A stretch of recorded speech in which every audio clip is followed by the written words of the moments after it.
Hello बच्चों, let's read the question. Question says late PE denotes the probability of occurrence of event E if A and B are two events associated with an experiment such that determinant of PA minus 1, PB minus PA intersection B, PB minus PA intersection B, PA minus 1 minus PA intersection B, PA minus 1 PB is equal to 0.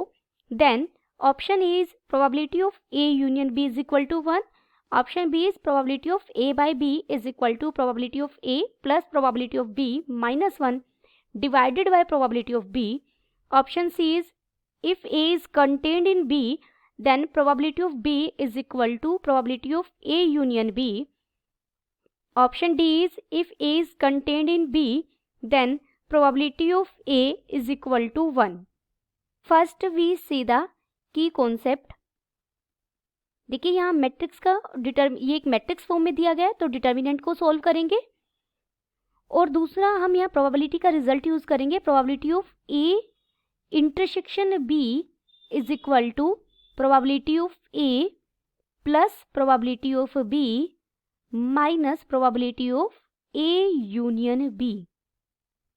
Also, set theory का result we know that if A is a subset of B, proper subset है B का, then probability A union B क्या होगा, बड़े वाला set, और A intersection B क्या होगा, छोटे वाला सेट जो सबसेट है. सबसे पहले हम इस डिटर्मिनेंट की वैल्यू 0 दी गई है, इस डिटर्मिनेंट को देखते हैं, सोल्व करते हैं. गिवन यहाँ क्या है, PA माइनस 1, हेयर PB, और यहाँ क्या है minus P of A intersection B.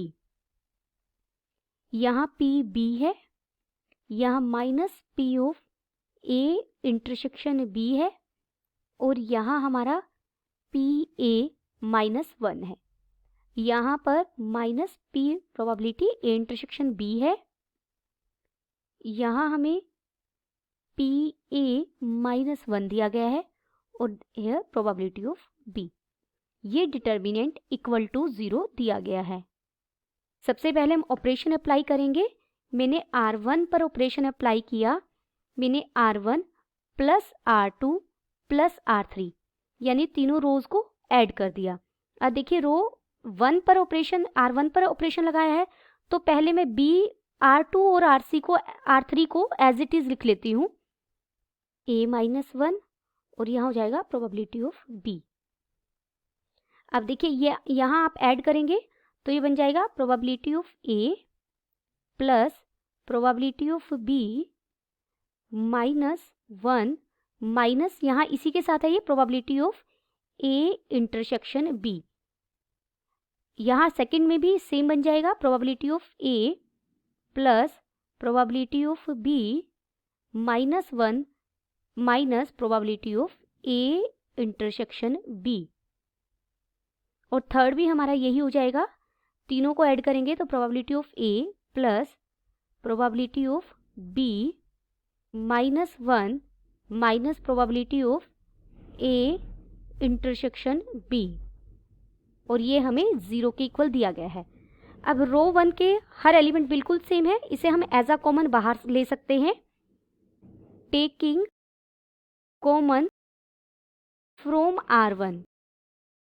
अगर R1 से मैं कॉमन ले लूँ तो क्या कॉमन लिया हमने, probability of A plus probability of B minus probability of A intersection B minus 1. ये हमारा कॉमन आ गया. अंदर क्या बचा, ऊपर यहाँ 1 बच गया, यहाँ भी 1 बच गया, यहाँ भी 1 बच गया. यहाँ पर प्रोबेबिलिटी ऑफ B बचा, यहाँ पर minus probability of A intersection B, और यहाँ प्रोबेबिलिटी ऑफ A माइनस 1. यहाँ minus probability of A intersection B, यहाँ बचा प्रोबेबिलिटी ऑफ A माइनस 1, और यहाँ हमारा था probability of B is equal to 0. अब देखिए मैं C2 पर ऑपरेशन अप्लाई कर रही हूँ और C3 पर ऑपरेशन लगा रही हूँ ताकि इनको 0 बनाया जा सके. C2 पर ऑपरेशन अप्लाई किया, C2 माइनस C1, C3 पर ऑपरेशन अप्लाई किया, C3 माइनस C1, तो बाहर क्या है यहाँ पर probability of A plus probability of B minus probability of A intersection B -1। बाहर तो ये है, अंदर डिटर्मिनेंट पहला कॉलम एज इट इज रहेगा तो ये 1 है, यहाँ प्रोबेबिलिटी ऑफ B ही रहेगा और यहाँ minus probability of A intersection B ही रहेगा। यहाँ 0 बन जाएगा, C2 माइनस C1 करेंगे तो ये हो जाएगा minus probability of A intersection B minus probability of B बन जाएगा यहाँ पर। यहाँ हो जाएगा, आप माइनस करेंगे तो probability of A -1 minus plus हो जाएगा ये probability of A intersection B। यहाँ ये 0 रहेगा, यहाँ बन जाएगा probability of A -1 minus probability of B और यहाँ हो जाएगा probability of B minus probability sorry यहाँ प्लस हो जाएगा A इंटरसेक्शन B और ये हमारा किसके इक्वल है, 0 के इक्वल है।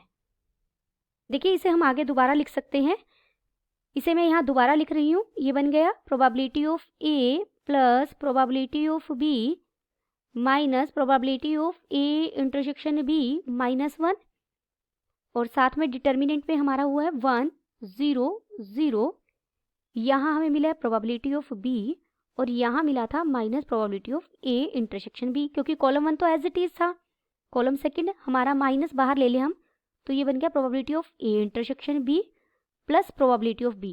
मैंने पूरे से बाहर माइनस ले लिया, सिर्फ इतना फर्क किया है। यहाँ बन गया probability of A -1 plus probability of A intersection B और यहाँ क्या मिला था हमें, probability of A -1 plus probability of A intersection B और यहाँ हमें मिला था probability of B plus probability of A intersection B और ये किसके इक्वल था, 0 के। सॉरी यहाँ पर प्लस प्रोबेबिलिटी ऑफ B आएगा बच्चे और यहाँ क्या आ जाएगा, probability of B plus probability of A intersection B और इसका डिटर्मिनेंट इज इक्वल टू 0 है। अब हम डिटर्मिनेंट सोल्व करेंगे, रो 1 के अबाउट एक्सपेंड करेंगे, ये दोनों एंट्रीज तो 0 ही है तो ये हो जाएगा प्रोबेबिलिटी ऑफ A।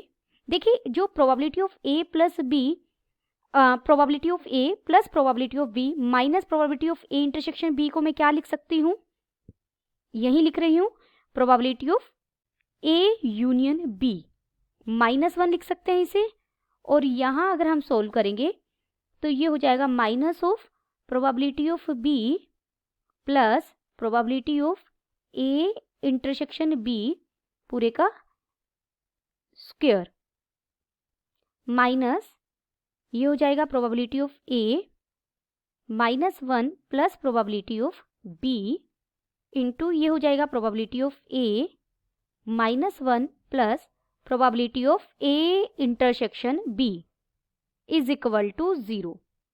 अब दो टर्म्स की प्रोडक्ट, इसकी और इनकी प्रोडक्ट क्या होगी, टर्म्स की प्रोडक्ट क्या है, 0 के इक्वल है, तो इन दोनों में ब्रैकेट्स में से किसी एक ब्रैकेट को डेफिनेटली 0 के इक्वल होना होगा। देखिए अगर फर्स्ट ब्रैकेट 0 के इक्वल है तो यहाँ से A यूनियन B मुझे किसके इक्वल मिल जाएगा, 1 के इक्वल मिल जाएगा। दूसरा केस क्या बनता है, ये सेकंड ब्रैकेट हमारी 0 के इक्वल हो तो यहाँ से probability of B plus probability of A intersection B equal हो जाएगी square root of minus probability of A -1 plus probability of B into probability of A -1 plus probability of A intersection B। ये A intersection B मैं नीचे लिखती हूँ। देखिए यहाँ से हम इसके बारे में जो गिवन इन्फॉर्मेशन है इसके बारे में कुछ नहीं बता सकते और अगर ये नेगेटिव हो गया क्योंकि बाहर नेगेटिव का साइन है तो स्क्वायर रूट तो इसकी वैल्यू पॉसिबल ही नहीं है। तो यहाँ से सिर्फ हम इसी कंक्लूजन पे पहुंच सकते हैं कि probability of A union B हमारा किसके इक्वल होगा, 1 के इक्वल होगा। Therefore probability of A union B is equal to 1। Therefore हमारा ऑप्शन ए सही हो जाएगा। फिर यहाँ से option A is correct. Also हमें पता है, देखिए probability of A by B, conditional probability का क्या फॉर्मूला है हमारे पास, probability of A intersection B by probability of B. Probability of A intersection B को मैं लिख सकती हूँ probability of A plus probability of B minus probability of A union B divided by probability of B. लेकिन probability of A union B तो अभी हमने option 1 के लिए फाइंड आउट किया है, वैल्यू क्या है हमारी 1। तो ये इक्वल हो जाएगा probability of A plus probability of B minus 1 divided by probability of B. Therefore option B is correct. इससे हमारा ऑप्शन बी भी क्या हो गया, सही। Also A is the subset of, proper subset of B. Therefore A union B किसके equal हो जाएगा, B के इक्वल हो जाएगा। Therefore probability of A union B किसके इक्वल हो जाएगा, probability of B के इक्वल हो जाएगा। This implies option C is correct. Option D में हमें A is contained in B, यही कंडीशन दी गई है, तो वहां से प्रोबेबिलिटी ऑफ बी 1 आना चाहिए। लेकिन ऑप्शन डी में हमें probability of A is equal to 1 कहा गया है, तो ऑप्शन डी रोंग हो जाएगा। दिस इंप्लाइज हमारे कौन कौन से ऑप्शन सही हुए, option A, B and C are correct. A, B and C are correct. Hope you understood it well. Best of luck.